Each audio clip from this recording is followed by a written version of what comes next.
So I'll just repeat is my husband fell while he was mowing the lawn in the garden yesterday and hit a vulnerable place in his back. So he's down for the count for right now. So I'm here just to make sure. Uh, I mean, of course, he says he's fine, but he also knows he's not fine. So it's the way we all are. So I'm here just in case, and I'm kind of enjoying getting this experience. It's important. A couple of announcements. Sitting is this Sunday. Please come if you can. Zazen body. It's where we ground and get a taste of everything that we're talking about. Suzuki Roshi keeps telling us that this is not an intellectual practice, it's a body practice. Uh, the vigil, the Sanctuary Coalition vigil, monthly vigil is next Wednesday. You're all invited if you want to come. And uh, so um, next I'm going to give the talk next Tuesday. Erica's giving the talk next Thursday because I wanted to weave some Sangha voices in. Then Debbie and Malcolm are going to give the talk on Tuesday, and Rachel's going to give the talk next Thursday. So it'll be fun just to hear how this comes out of. I know I've been working to synthesize the intellectual and the embodied and the direct experience of this Yogacara teaching. So I'm really curious how other people are going to express it. And of course, how you're all expressing it to yourselves and in small groups. And because the point of all this, if there is a point, I mean, why do we do this? I was thinking as we were sitting and well with Bruce is, he was just fine yesterday morning, and we have no idea what's going to happen next. And the world was more or less fine, although not fine, I mean, there is suffering, but now what happened? And we have no idea where we're going or what's going to happen next. And each one of our lives, birth and death and joy and sorrow and some of us, everybody knows this, but some of us kind of can't turn away. Otherwise, I mean, why else would you do this kind of not so easy practice of sitting down and sitting on a cushion and quieting body and mind but you get lots of perks too. You get a sangha and good friends, and you do find more joy and peace and equanimity. But it's also was going to tell a story is when I was little, my mother used to threaten to wash my mouth out with soap. And so I started eating soap because I figure I mean that was just sort of a really early on way that is like I wasn't going to turn away from it. I was going to go towards it. So I think there is something, I mean, please don't go eat soap, but I think there is something about eating suffering, of not turning away from it, learning to be with it. Um, Certainly was in my little mind a way to beat my mother, but I think, I mean, not beat her, but I, I wasn't gonna stand in the center of all of this. So it gradually is turning into wisdom. Is how do we just be right in the center of whatever may be uh, may arise. And the beauty of Yogacara is it's just it's here. Let me. Okay. Is that but yeah. There was an echo. There is suffering, first noble truth. There's a cause of suffering. We see things in dualities. We set things up, one thing against the other, but that's just the way we perceive. That's not going away. So Yogacara says, pay attention to what you do with this. Pay attention to your mind states. Pay attention to your habit patterns. And go ahead and keep doing the same old thing. But how's it working for you? Just pay attention to that without judgment. And then as we can and as we wake up, plant seeds of compassion and loving kindness and equanimity and patience and just this, just here. So we are nearing the end of Vasubandhu's teachings, the 30 verses, although he wrote lots of different stuff. I'm going to pull some of that forward today, and about the three natures.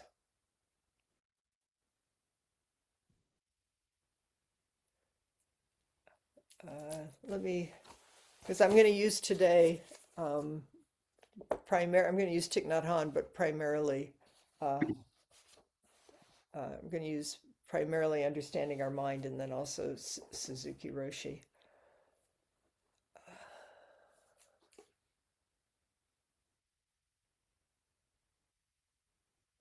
So first nature, the way Thich Nhat Hanh describes it.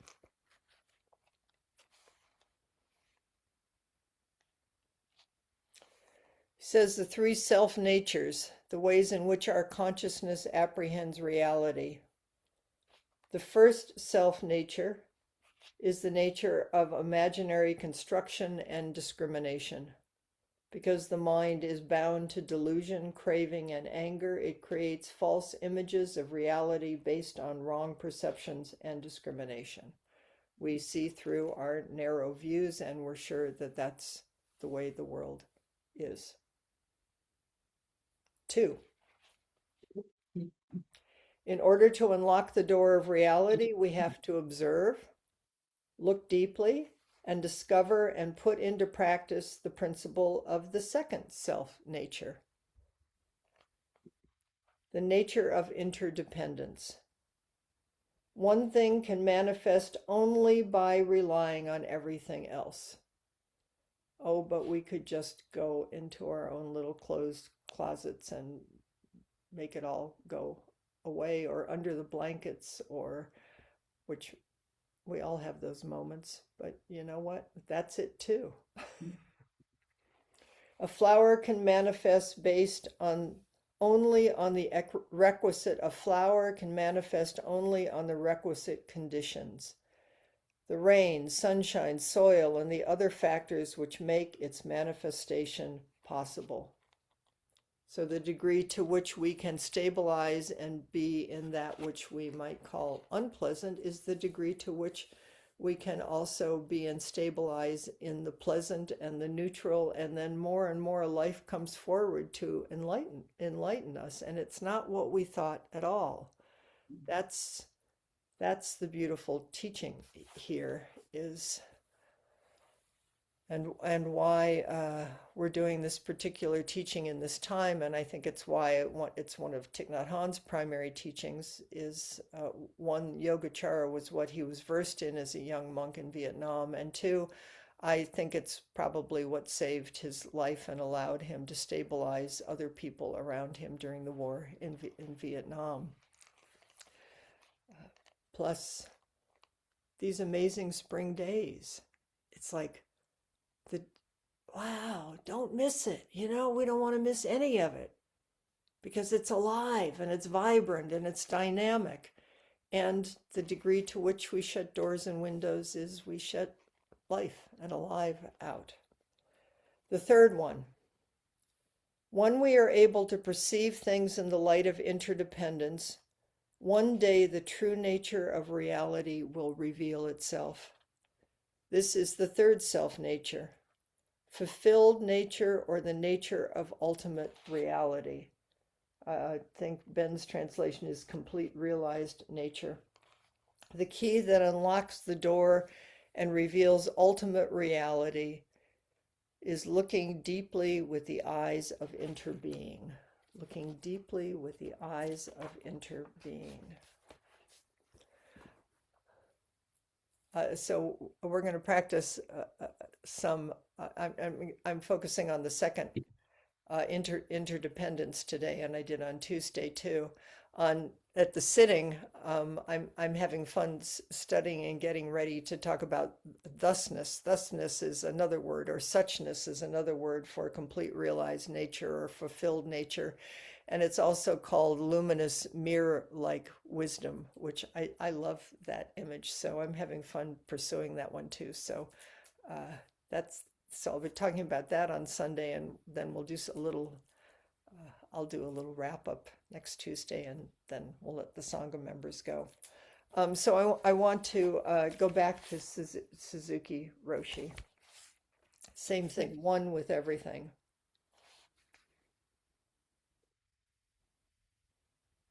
Things are just going on.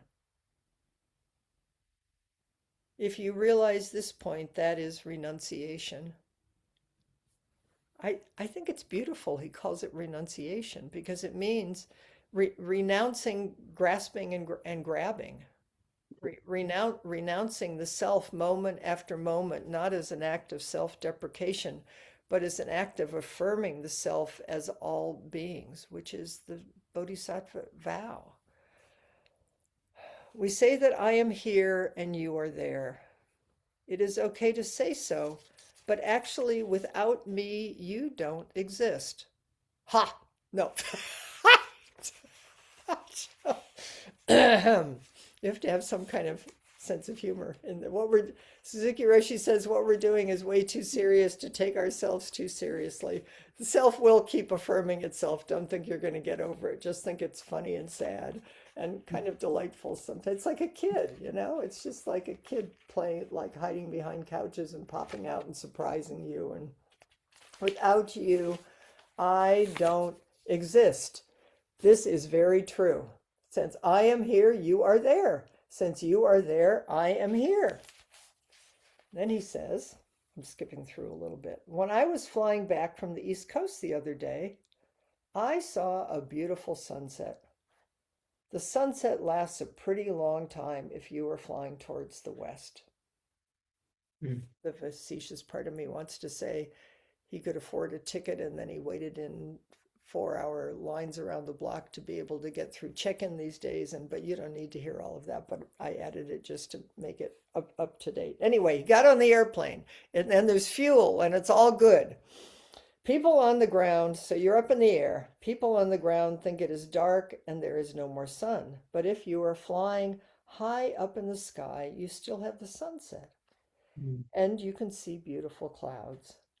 It is wonderful to see, but at the same time, someone may feel very lonely. Yet wherever you are one with the clouds and one with the sun and the stars that you see. Even if you jump out of the airplane, you don't go anywhere else. You are still one with everything. That is more true than I can say and more true than you can hear. I am not talking about something that is strange or mystical. If you think so, it means that you are not truthful enough. You are not feeling deeply enough to feel what is true. Mm. Be sincere enough to be yourself. I love this that he keeps talking about that no self isn't an annihilation of self, that it actually you become truly who you already are here with everything. There's this really deep affirmation of yes, please, presencing, please be here. And we renounce moment after moment this separate self from a place of love. And then here I am.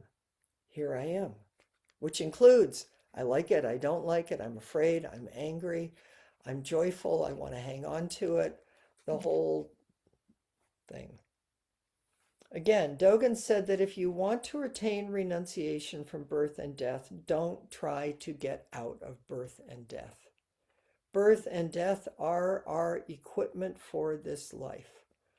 Birth Mm. and death, aging, are our equipment for this life.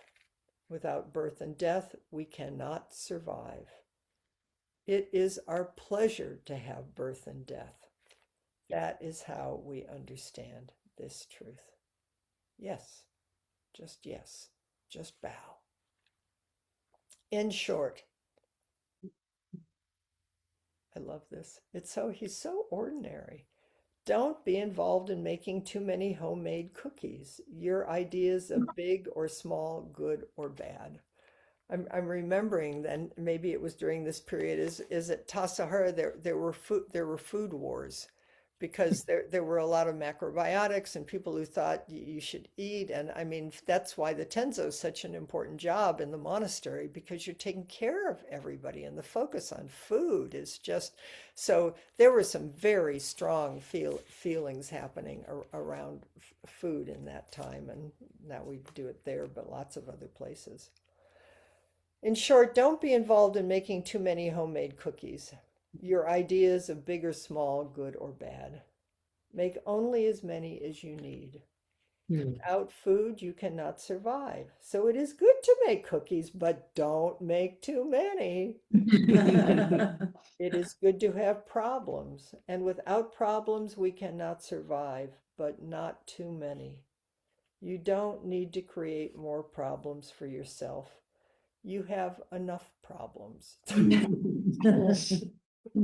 Just keep coming back. You know how that spin out can happen is like I got a problem and then it's like, man, you're in the future, or and it's relating to the past and all of the trauma and all of the grief, and you can just feel these floods happening that you know.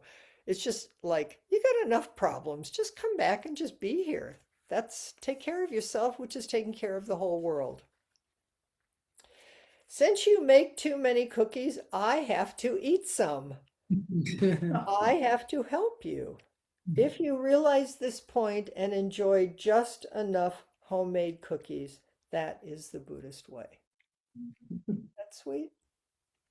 Oh, look, the whole world made this homemade cookie for me to eat in this moment, as well as my projections and my fears and all of the afflictive emotions and all of the joy and sorrow of these spring days. And oh, look, a homemade cookie made by the whole universe.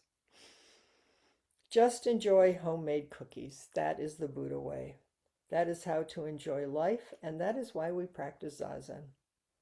We do not practice Zazen to attain special enlightenment, just to be ourselves and just to be free from our useless efforts or tendencies. We practice Zazen. Thank you very much. That's so kind. We're all trying so hard, you know? And he talks a lot about sincerity. Just look around and see sincere Buddhas. And also know that we're just human and just moment after moment, just bow to the ground for ourselves and for the whole world, because everybody is trying as hard as they can to do what in this moment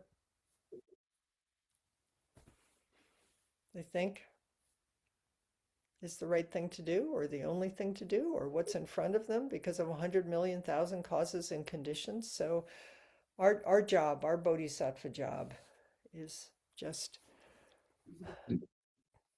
this, just here. Take a breath. Renunciation.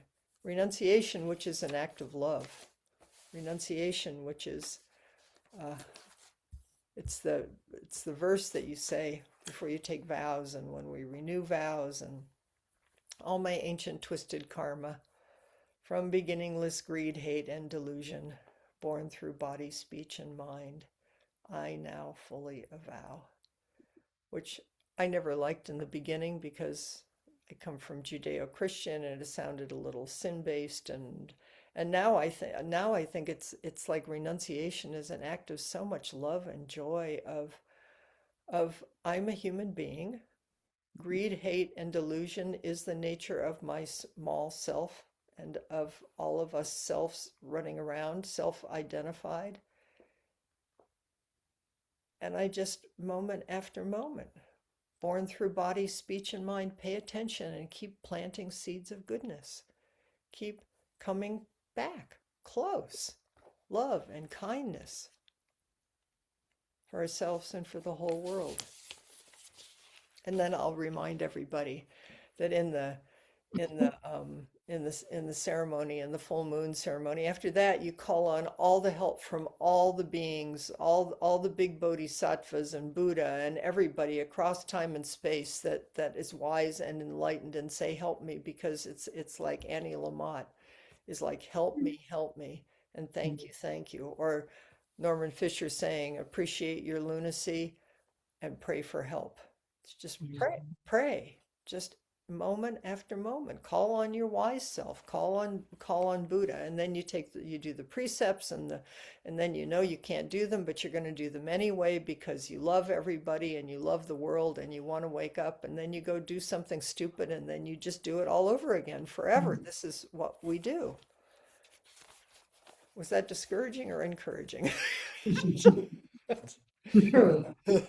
So I'm going to read you a little bit now from Thich Nhat Hanh, Understanding Our Mind.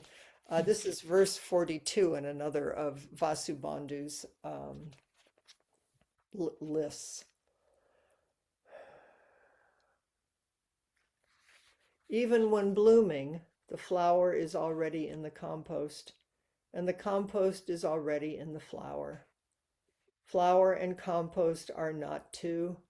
Delusion and enlightenment inter-are. This verse helps us bring the teaching of interbeing into our everyday lives. Flower and garbage are images used to describe the interdependent nature of ignorance and awakening. We usually think that awakening has nothing to do with ignorance. We put it on one side of the fence and ignorance on the other, fearing that ignorance might otherwise contaminate awakening. But in truth, it cannot be separated in this way.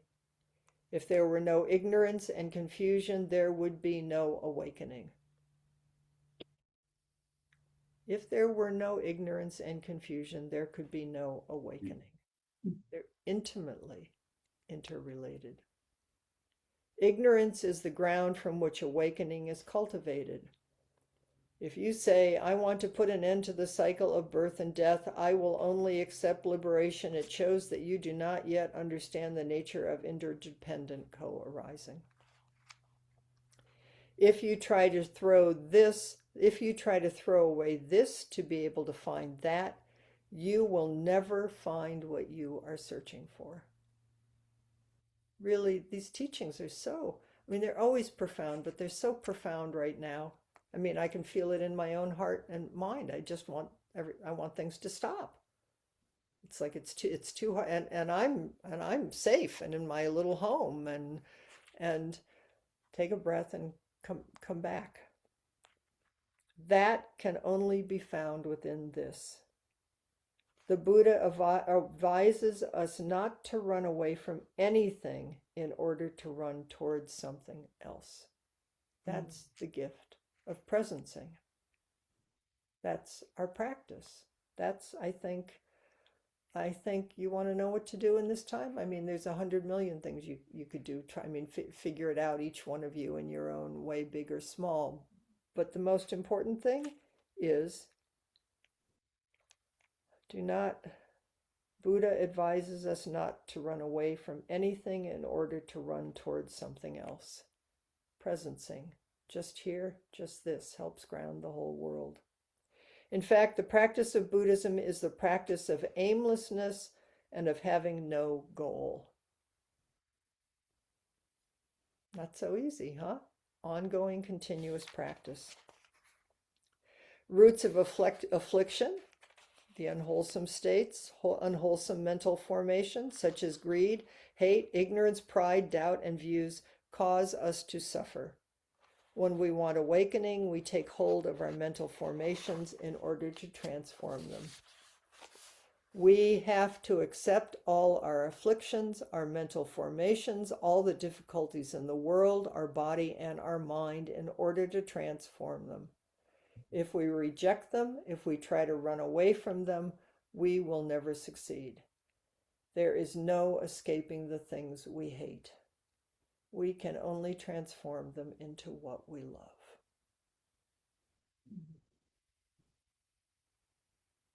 I always kind of want to say, I'm so sorry. I mean, the Buddha must have felt so much compassion when he was teaching this, is because it's not what we want to hear. I want to hear, if we just do enough or hard enough, we'll be in control and it'll stop. And Buddha just says, no, just stop. Just this. A gardener who is aware of the reality of interbeing will not throw away her garbage. mm, Looking at a heap of garbage, she can see cucumbers, lettuce, and flowers in it. mm, She will use it to make compost for her garden. mm, The interdependent nature of the flower means that the flower is made of non-flower elements such as garbage. If we remove the element garbage from the flower cannot exist. The flower is on its way to becoming garbage, and the garbage is also on its way to becoming a flower. When we take hold of our afflictions and use them as compost, the flowers of joy, peace, liberation, and happiness will grow.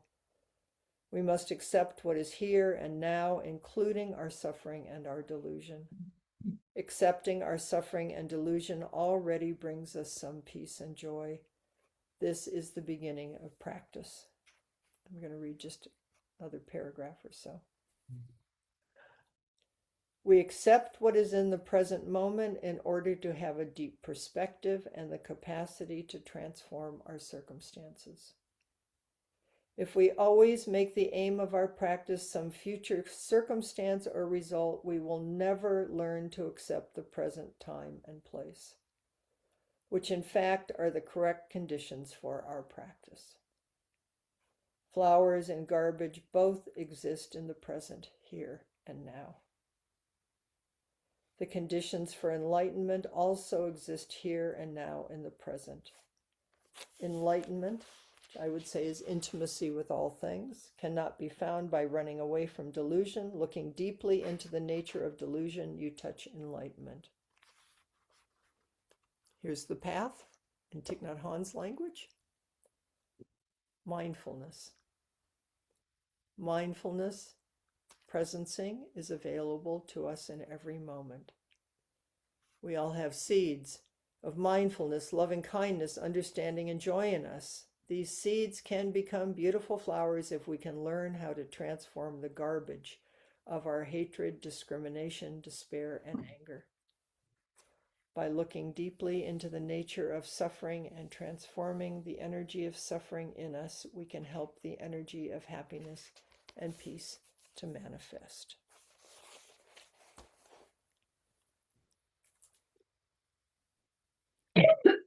It's like, yes,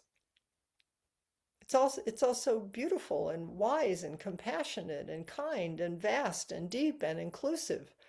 And I just know that my little self is just going to do some selfing thing. And so the practice, it isn't to get over it. It's that it's simultaneous. I think that's just what happens more and more in Zazen. And then in our daily lives is we have the visceral embodied experience of Zazen body, which is breathing and being breathed. No inner, no outer swinging gait. And simultaneously, there's this little self. So Suzuki Roshi says, just settle the self on the self. I settle the small self in the lap of the Buddha. You just walk around being a Buddha and being a completely deluded human being. It's like you can't get it, but the teachings just keep saying, remember, remember. So that's what we're doing. That's what Sangha is, was remind each other. So let's go into small groups, and I think I can do that from here, and you guys can. So we're going to have, let's see, 12, 10, 10, yeah, maybe 15 minutes, maybe a little less. So maybe the jump offline is, but you can do whatever you want, a flower and garbage.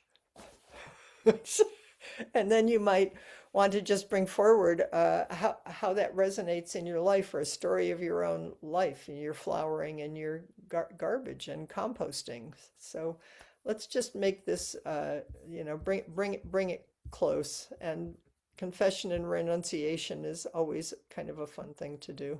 So we'll bring you back soon, and I'll put people here in small groups. So go, guys, in the room.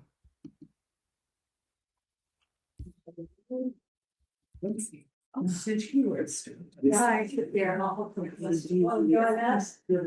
And then go up to the board and hold it. And then. It's a strong board. Yeah, it's makes it thirsty, right? Yeah.